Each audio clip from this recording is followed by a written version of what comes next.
Rio São Francisco, um orgulho nordestino que desperta a paixão dos poetas e também provoca polêmicas, principalmente quando é visto como solução para a seca do Nordeste. Uma das propostas, a transposição de suas águas, não é mais um projeto. As obras já começaram. Esse tipo de obra, a transposição de águas de rio, não é uma novidade no Brasil. Quem vê hoje o Rio Pinheiros assim, reto, talvez não imagine que um dia ele foi cheio de curvas e a água corria no sentido contrário. Mas ele não foi modificado por algum fenômeno natural, não. Foi obra de engenharia. Na década de 40, o engenheiro Whitney Billings, de uma empresa de energia, a antiga Light, fez um projeto para construir uma usina hidrelétrica na Baixada Santista. A ideia era fornecer energia e movimentar os bondes de São Paulo. Mas para captar a água, era preciso mudar o traçado do Rio Pinheiros e inverter o seu curso, que corria para o interior. Dito e feito. O rio perdeu as curvas e o engenheiro Billings construiu 2 usinas elevatórias para bombear a água do Rio Pinheiros para cima e depositar na represa que levou o nome de Billings. Isso é uma transposição. Ele pegou a água da bacia do rio e jogou para o mar, tá? Essa é a mais clássica e a mais trabalhosa, a mais inventiva. Essa transposição do Pinheiros é antiga. Aconteceu no início do século passado e em São Paulo, onde a água não era problema.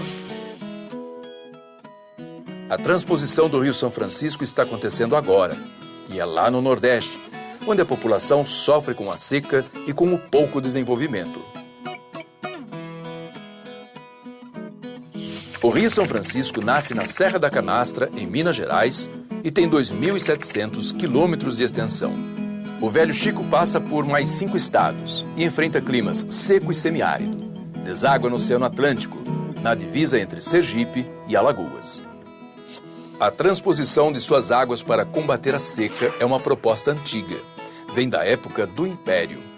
Essa ideia é uma ideia do Dom Pedro II, ainda, do tempo do Dom Pedro II. Ele disse que venderia todas as joias da coroa. Que empenhava os seus próprios anéis no sentido de que, antes dele morrer, faria esta obra. A ideia é essa, tirar a água de sobra do São Francisco e levar para os outros rios do Nordeste que teriam pouca água.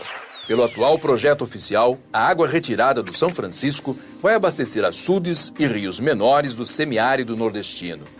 Calcula-se que serão beneficiadas 12 milhões de pessoas em 390 municípios.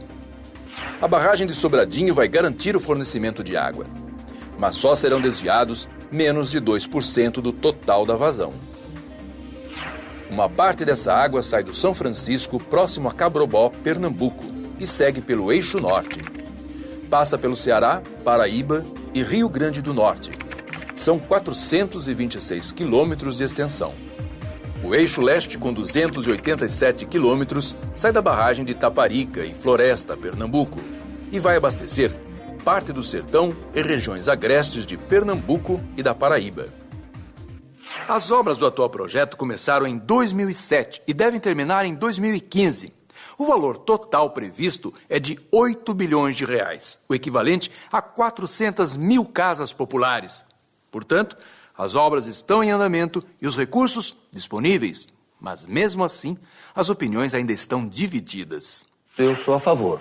Eu acho que ele é um projeto que ele é ousado como transposição e com uma preocupação que não é só fornecer água para beber, mas é fornecer água também para desenvolver polos de agricultura irrigada. Eu não acredito que esta obra vai levar água para a população do semiárido brasileiro. Que, na verdade, o objetivo deste empreendimento é levar água para iniciativas econômicas. Veja agora, ponto a ponto, as opiniões dos especialistas contra e a favor sobre as obras do São Francisco. Primeiro ponto. O São Francisco tem ou não tem água de sobra? É um rio enorme. A vazão do rio, a vazão média do rio, é da ordem de 2.600 metros cúbicos por segundo. Ou seja, no espaço de 1 segundo, passam pela seção do rio 2.600 blocos de 1 metro por 1 metro por 1 metro cheios de água. Se você tirar a água, você vai comprometer a eletricidade. Olha que o Nordeste está crescendo para chuchu. A quantidade de água que vai ser mandada do Rio São Francisco para os outros estados é uma quantidade ínfima, muito pequena, comparada com a vazão média de todo o rio. É coisa de 2%, no máximo 2%, desse total de 2.000 milímetros. O São Francisco já sente falta de água hoje. Então, sobrecarregar ainda mais o Rio São Francisco é muito arriscado para toda essa região, porque ele banha população do semiárido desde a Bahia até o Pernambuco. Os supostos danos para o meio ambiente também são motivo de polêmica entre os especialistas. Não é uma região plana, tem o Planalto da Borborema. Você tem que fazer túneis, você tem que fazer escavação, você tem que contornar, uma despesa enorme, com uma repercussão no meio ambiente não calculada. Não se sabe o que vai acontecer. Eu classificaria a obra do São Francisco como uma obra de pouco ou pouquíssimo impacto. Esta quantidade de água que vai ser retirada é mínima. Não vai alterar absolutamente o regime do rio. É um canal passando pelo meio do sertão, não vejo maior impacto que possa ser gerado por causa disso. Todo mundo fala em meio ambiente. Derrubada de serras, abertura de vales, túneis, desmonte. Isso pode causar desertificação, né?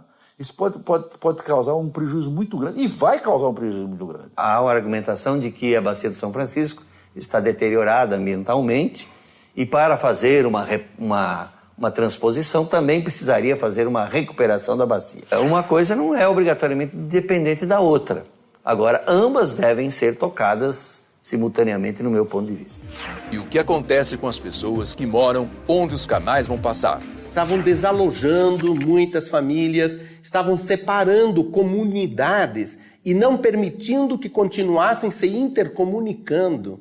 Então, esse é um problema cultural, antropológico muito grave. A desapropriação é muito pouca, porque é um canal tem quantos? 50 metros, se tiver. Uma outra dúvida: as águas do São Francisco vão chegar mesmo a quem precisa?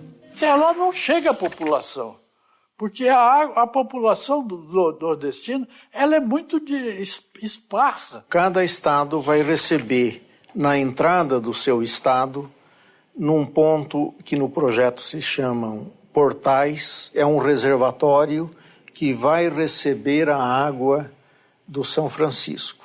Daí para frente é o Estado que vai ter que tratar de fazer essa água chegar no usuário. Os especialistas também discutem o custo da obra. É um gasto fantástico de dinheiro público. Uma transposição dessa não é feita para durar 10 anos. É feito para durar 50, 100 anos ou mais, né? Então ele tem uma durabilidade de utilização que é muito extensa. Daí esse custo de instalação é um custo que vai ser diluído por muito tempo. Outra preocupação é quanto à gestão do projeto de transposição.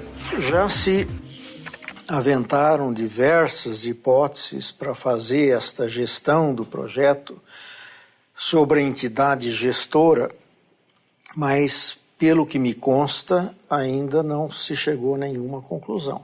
Ou seja, a obra está andando sem saber como ela vai funcionar. Essa gestão não pode ser centralizada e dirigida de Brasília. A água é um recurso, chamado recurso hídrico. Ele pode virar uma riqueza, mas para isso é preciso uma intervenção muito sábia, muito especializada do ser humano. Vocês viram aí os vários lados de um tema polêmico, controverso e atual: a transposição do Rio São Francisco. É assim, ouvindo e analisando as posições de especialistas a favor e contra, que formamos as nossas opiniões sobre assuntos tão importantes para o nosso povo e nosso país.